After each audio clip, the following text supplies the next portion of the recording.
এই ছবিটা দেখে যদি কেউ ভয় পেয়ে যাও তাহলে এই বাবা বিশ্বকর্মাকে একবার প্রণাম করে নাও, দেখবে জীবন থেকে সব ভয় একেবারে উধাও হয়ে গিয়েছে। হ্যাঁ, তোমরা একেবারে ঠিক ধরেছো, আজকের ব্লগটা হলো আমার বাড়ির বিশ্বকর্মা পুজোর ব্লগ। আগের দিন রাত্রে অর্থাৎ পুজোর আগের দিন রাতে আমি আর গিনি গিয়েছিলাম বাজারে। পুজোর যা যা জিনিস লাগবে সেগুলো দেখে দেখে বরাবর আমিই কেনাকাটা করি। তা বাদে ঠাকুরের ভোগ রান্নার গ্যাসটা রিপেয়ার করার প্রয়োজন ছিল। সব মিলিয়ে বাড়িতে আসি সকালবেলা ভোরে, একদম ঘুম থেকে উঠে ঠাকুরের আয়োজনে লেগে পড়ি। সবার প্রথমে তো আমি পুজোর দশকর্মার জিনিস, ফুল, বেলপাতা, তুলসী পাতা আর ফল, যা যা প্রয়োজনীয় জিনিস একেবারে সাজিয়ে গুছিয়ে পরিপাটি করে তারপরে আমি ভোগ রান্না করতে আসি। কারণ ভোগটা রান্না করতে করতে এতটা টাইম পেরিয়ে যায় যে পরে কী দিয়ে কী করব কিছুতেই আর তালবেল খুঁজে পাই না। ঘড়ির কাঁটার সাথে হাতের গতি আমি কিছুতেই মেলাতে পারি না এই দিনগুলিতে।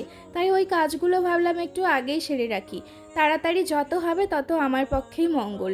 প্রথমে আমি সুজিটা বানালাম ঠাকুরের ভোগের জন্য, তারপরে একে একে 5 রকম ভাজাটা আমি বানিয়ে নিলাম। তার সাথে ছিল পাঁপড়, আর সেই তেলেই পরের দিকে আমি ভেজে নিলাম লুচি। আর সত্যি কথা বলতে এই লুচিটা ভাজতেই আমার সারা বেলা কেটে গিয়েছে। প্রথমত তো লুচি ভাজতে বেশ অনেকটা সময় লাগে, তার ওপর আমি বেশ অনেকটা বেশি পরিমাণেই লুচি ভেজেছিলাম, কারণ ভোগের প্রসাদটাই সবাইকে দেওয়া হবে। আর এক হাতে লুচির আটা মাখানো, তারপরে সেটার লেচি করা, তারপরে বেলা, আর সবশেষে ভাজা, সব মিলিয়ে না ব্যাপারটা আমার কাছে খুব ক্রিটিক্যাল হয়ে যায়। তারপরে আমি বানিয়েছিলাম খিচুড়ি, আর তারপরে পায়েস, এবং সবশেষে ঘাটি। আমি যেই না ঘাটিটা বসিয়েছি অমনি দেখি ঠাকুরমশাই এসে হাজির। আর সত্যি কথা বলতে এই বিশ্বকর্মা পুজো, লক্ষ্মী পুজো, এই দিনগুলিতে ঠাকুরমশাইয়ের এত ক্রাইসিস যে ঠাকুরমশাইয়ের দেখা পাওয়াই যায় না। তাই কোনো রকমই আমি ঘাটিটা বসিয়ে দিয়ে আজ একেবারে সিম করে দিয়ে আমি নিচে চলে আসি পুজোর সমস্ত জোগাড় নিয়ে। সমস্ত ভোগ রেখে দিয়েছিলাম আর ঠাকুরমশাই তার মন্ত্র শুরু করে দিল। ভাবলাম একবার যখন ঠাকুরমশাইয়ের দেখা পেয়েছি পুজোটা সেরেই নেই, কারণ একবার যদি ঠাকুরমশাই পুজো না করে অন্য বাড়িতে চলে যায় তাহলে হয়তো পুজোর সময় একেবারে গড়িয়ে যাবে, ঠিক টাইম মতো পুজোটাই হবে না। সবার বাড়িতে আজকাল গাড়ি, আর আমাদের পাড়াতে তো প্রচুর ট্রাক্টর, প্রচুর গাড়ি রয়েছে।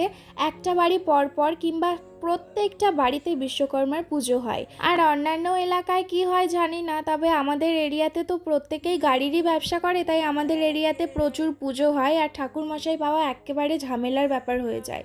তাই পুজোটা কোনো রকমভাবে সম্পন্ন করা হলো, ঠাকুরমশাই চলে গেলেন।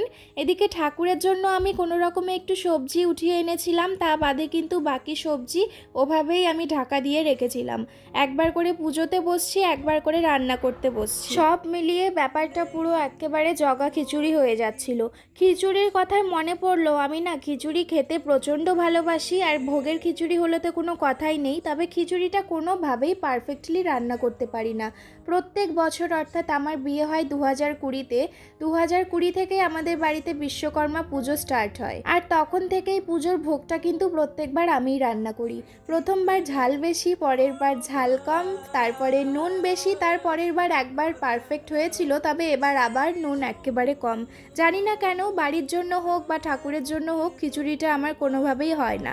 তবে ঘাটিটা কিন্তু আমার হাতে বেশ ভালো হয়, যেটা আমার নিজেরই ভীষণ ভালো লাগে। তবে আমি এই দিক থেকে নিজেকে একটু সান্ত্বনা দেই যে নিজের একা হাতে যতটুকু পারি ততটুকুই আমার নিজের প্রতি সন্তুষ্ট থাকা উচিত। আর ঠাকুরের আশীর্বাদে যে আমি এইটুকু করারই সুযোগ পাচ্ছি সেটাই আমার কাছে অনেক বড় পাওনা। এরপরে আর তেমন কিছুই না, প্রত্যেকেই যেমন পুজোর শেষে সমস্ত ভোগ বিতরণ করে আমিও সেই কাজটাই লেগে পড়েছিলাম। প্রথমত ঠাকুরের যে জায়গাটা ছিল, ঠাকুরের ফুল, বেলপাতা সমস্ত কিছু একবারে সেপারেট করে রেখে দিই, যাতে কোনো কিছুতে পা না লেগে যায়। আমার বাড়িতে ছোট বাচ্চা রয়েছে তো খুব ভয় পাই এগুলোতে, জানি না কী থেকে কি হয়, কখন কীতে পা দিয়ে দেবে। তারপরে সব কিছু সেপারেট করে রেখে ভোগগুলো সাজিয়ে নিই। প্রথমে 3টা প্লেট সাজিয়েছিলাম, একটা হলো শুভর জন্য, একটা গিনির বাবার জন্য, আর একটা মনীষার জন্য। আর আমার মেয়ে তো অলওয়েজ কার্টুন নিয়ে পড়েই থাকে, ওর কোনো হেলদোল নেই। তবে রাত্রের দিকে ও নিজে হাতে একটু খিচুড়ি খেয়েছিল, ওই যে একদম ঝাল নুন কম সেই জন্য। তারপরে আমাদের ফটো সেশন চলছিল, আর এই ছবিটা দেখে আমি রীতিমতো আঁতকে উঠেছি, মানে কি আর বলবো। যাই হোক, মাঝে মাঝে ভালো জিনিসে তো একটু খারাপ হয়েই যায়। তো যাই হোক, এই ছিল আজকের ব্লগটা। কেমন লাগলো তোমাদের সেটা কিন্তু অবশ্যই জানিও। আমার ছোট্ট প্রচেষ্টা কেমন লাগলো তোমাদের সেটা লিখে জানাতে একদম ভুলে যেও না।